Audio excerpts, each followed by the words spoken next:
Hello you guys, thanks for clicking on this video. I'm Tanya and this is Do the Good, and I'm here at the Fowler family farm. As you can see, I just thought maybe I would take you along today, show you a little bit about my morning.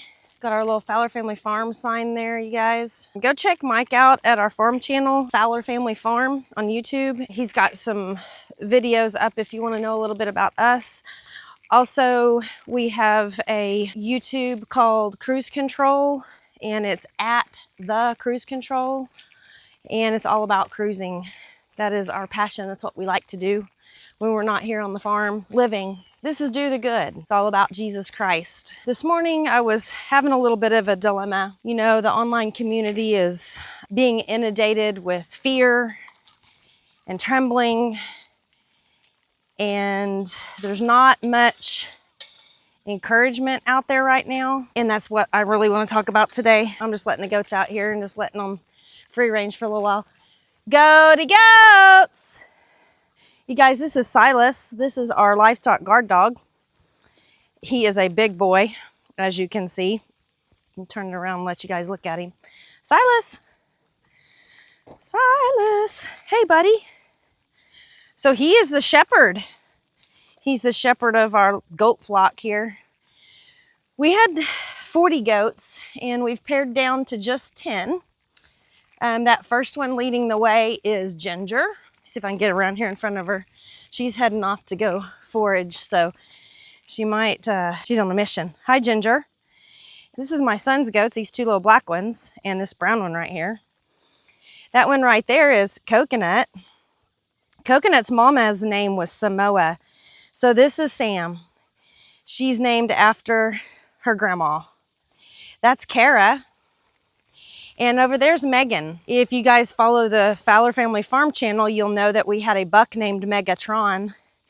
He looked much like she does, and so we named her Megan. So they're gonna go out and do their thing. Here comes Silas, I'll show you. You wanna follow them and keep them safe? Huh? You gonna follow them and keep them safe? You know your job, don't you? Yes, you do. It's ingrained in you. It's who you are, huh? So Silas is our shepherd, basically. And since this is Do the Good channel, we do talk all about Jesus, all about God. Much of what Silas does is what God does for us. He keeps us in line. Scripture says, even though I walk through the valley of the shadow of death, I will fear no evil, for you are with me. Your rod and your staff, they comfort me. It goes on to say, surely goodness and mercy will follow me all the days of my life.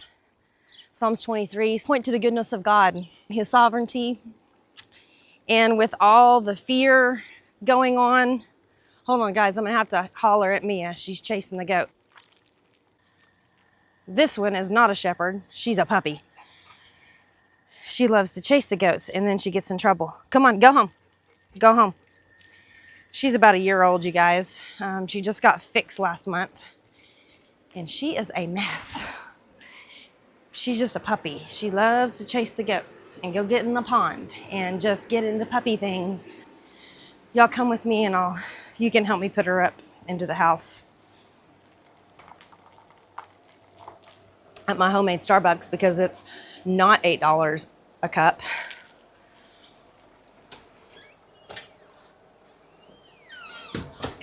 So I like to make it at home because I can't afford to go to Starbucks every day at $8 or $9. Depends on, if you make it like this, it's probably more like 10 bucks because of all the sweetness I like to put in it. Oh yes, where was I? I was trying to quote from memory Psalms 23. The world's crazy right now, y'all. If you get on YouTube, there is no shortage of fear-mongering, no shortage of Christian channels telling you that if you're not perfect, you're gonna not be in the graces of God. And the Lord just wants you to know that He wants everyone to come to Him. He loves you, and we are gonna go through some trials and tribulations in this world, and we are at the end of the days. But He tells us over and over and over and over again to not fear. He just put it on my heart this morning that if you're a believer, don't fear. Rest in Him knowing that you will be protected. The Lord is my shepherd, my protector. I shall not want. That word for want also means lack nothing. He makes me lie down in green pastures. He leads me beside quiet waters. He restores my soul. He guides me in the paths of righteousness, which means he opens up paths for us. He guides us in our life. That's why we need to have a relationship with him. That's what he wants. He wants a relationship. He doesn't want you to follow a bunch of rules. He wants a relationship. If you have a relationship, fruits of his spirit will show. He guides me in the right paths of righteousness for his name's sake. And that means to bring him honor and glory. You see, this Bible is not about us. It's about him. It's about Jesus, about our Messiah. He loves us. Absolutely, he loves us. He protects us. He wants us to live eternity with him. But the Bible is about how he made a way. The Bible is about Jesus, the way, the truth, and the life.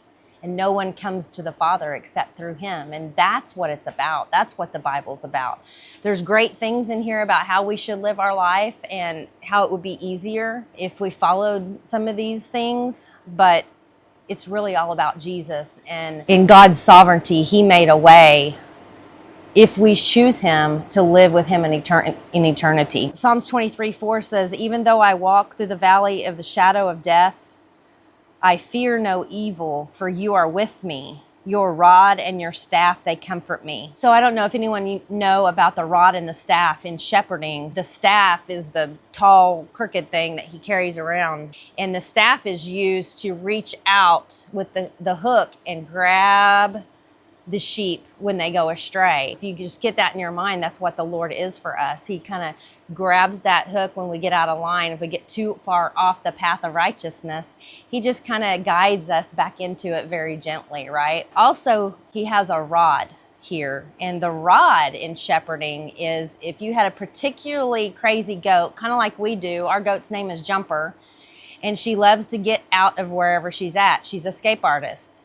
She is rebellious. She doesn't want to be with the flock. She wants to go astray. She wants to do her own thing, be her own little goat, right? The shepherd would use the rod in those instances. When a sheep was particularly rebellious, the shepherd would break the legs of the sheep and hang it around their neck.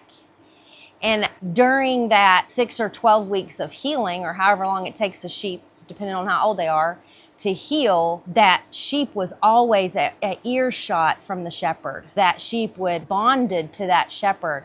Those sheep would hear the shepherd's voice every single day, would hear the shepherd singing, would hear the shepherd maybe cry out to God, would hear the shepherd pray, would hear the shepherd read, would hear the shepherd do whatever the shepherd was doing. And they would get to know the voice of the shepherd. And that's what the rod was for particularly rebellious sheep. In Psalms 23, let's read it again. Even though I walk through the valley of the shadow of death, that is this life, we're living in the shadow of death. Physical death is what they're talking about here. Even though I walk through the valley of the shadow of death, I fear no evil, for you are with me. Your rod and your staff, they comfort me. You prepare a table before me in the presence of my enemies. You have anointed my head with oil. My cup overflows. Why should I fear, right? Surely goodness and mercy will follow me all the days of my life. And that word surely means no doubt, indeed, no doubt. Your goodness and mercy will follow me all the days of my life, and I will dwell in the house of the Lord forever. And this is what I was reminded of today when I went and got the goats. Silas, which is the shepherd of the goats and the protector. If you know anything about these dogs, they will literally lay their life down for their flock. And if you know anything about God, laid down his life for us. He wants me to go to John 1. In the beginning was the Word, and the Word was with God, and the Word was God.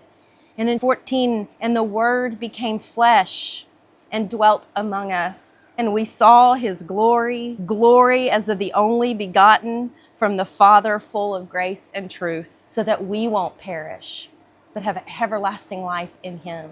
So just think about that, you guys. I just want to share a quick personal testimony. On 6/17/2025, I wrote this in my journal. And then he gave me a word on 6/22/25. And so I just want to share those two with you. And I'm just going to read exactly how I wrote it. Israel was struck by Iran today. The news is hopping. I'm a little fearful, Lord, but I'm giving it to you. And then he said, do not fear, I'm with you. Do not fear. Today, I'm having doubts that I'm in your will, Father. I give it to you. I give it to you. I'm right where you need me to be, you say. I tell him my journal's filled with rest and wait in the river. I'm tired.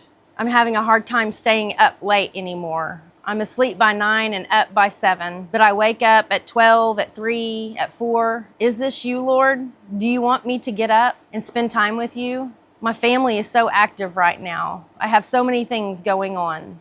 I love you. Good night. On 6/22, I got this word, and he's asking me to share it with you today. My children, I love you with a love that if you could understand it, the fullness of it, you would not be able to contain it. A love so powerful and true, a love so big, it would make your head spin. Have I not told you in my word and through my prophets that there would be hard times? War never changes. It's in the hearts of the wicked. It will be so. And have I not told you I would protect you? Have I not told you the kings are put in place by me and taken out by me? I hardened the heart of Pharaoh. I softened the heart of Paul. My sovereignty has never changed. I am the I am. I am above all, in all, and through all, over it all.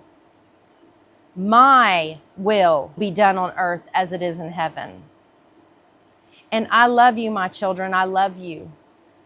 It is written, for God so loved the world, I gave. Believe me, my children, I love you that much. I gave of myself to save the ones I love. The whole world, he says. There is order. It has to be done this way to keep order. I am the restrainer. My spirit will restrain. And I love you.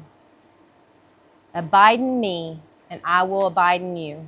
And then he gives me John 15:4, 5, and 7. And let's go there real quick. Okay, I'm going to go ahead and start in John 15:1. And these are Jesus' words. They're in red. And I will try to put them up on the screen for you. I am the vine, and my Father is the vine dresser. Every branch in me that does not bear fruit, he takes away. And every branch that bears fruit, he prunes so that it may bear more fruit. This is Jesus talking about every branch in Jesus that doesn't bear fruit, he takes away. And every branch that bears fruit, he prunes so it may bear more fruits. I think that's really cool. You are already clean because of the word which I have spoken to you. Abide in me, and I in you. As the branch cannot bear fruit of itself unless it abides in the vine, so neither can you unless you abide in me. I am the vine, you are the branches. He who abides in me and I in him, he bears much fruit. Apart from me, Jesus, you can do nothing. If anyone does not abide in me, he is thrown away as a branch and dries up, and they gather them and cast them into the fire, and they are burned. If you abide in me and my words abide in you, ask whatever you wish, and it will be done for you. My Father is glorified by this, that you bear much fruit, and so prove to be my disciples. Just as the Father has loved me, I have also loved you. Abide in my love. If you keep my commandments, you will abide in my love, just as I have kept my Father's commandments and abide in his love. These things I have spoken to you, so that my joy may be in you, and that your joy may be made full. And he wants you to know that no matter what's going on in this world, no matter what the YouTube people say, the prophets, those things may be coming, but no matter what, he wants you to abide in his love so that you may have joy and do not fear. Oh, gosh. was asking the Lord in my spirit if there was anything else he wanted to share with you guys. And he says, no, just stop the word there, to tell them again that he loves you. See you guys on the next video. Remember, do the good.